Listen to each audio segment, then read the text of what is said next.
Hi, I'm going to talk to you about our coffee table and benches, how they're made and how to put them together.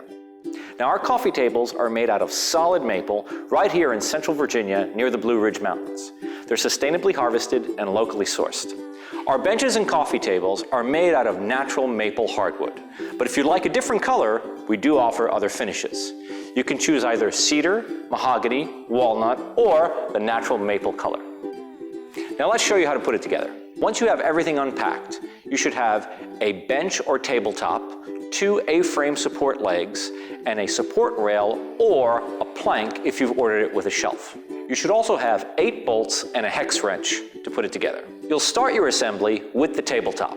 Be sure to put it on a padded or carpeted surface to avoid it getting scratched. Place the tabletop or bench top with the top surface facing down and the bottom facing up so that the holes are visible. Now take one of your A-frame leg units. It has 3 holes on the top, which you can line up with the 3 holes on one side of your tabletop. Position it so that the legs are angling towards the outer edge and line the holes up with the holes on the tabletop. Take your bolts and start with the holes on the outer end of the A-frame. Screw them in, but not all the way down, because you do want to have them move just a little bit as you line up the center bolt and then screw that in. Once you've done that, do the same with the other side, so you have 2 A-frames screwed into the underside of the tabletop with legs angling out.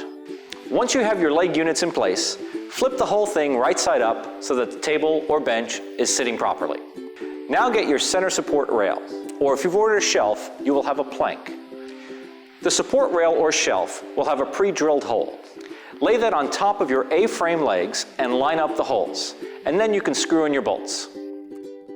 Once you have the rail or shelf in place, go ahead and give all the other bolts one last tightening. Once that's complete, you're ready to enjoy your coffee table or bench. Thanks for watching.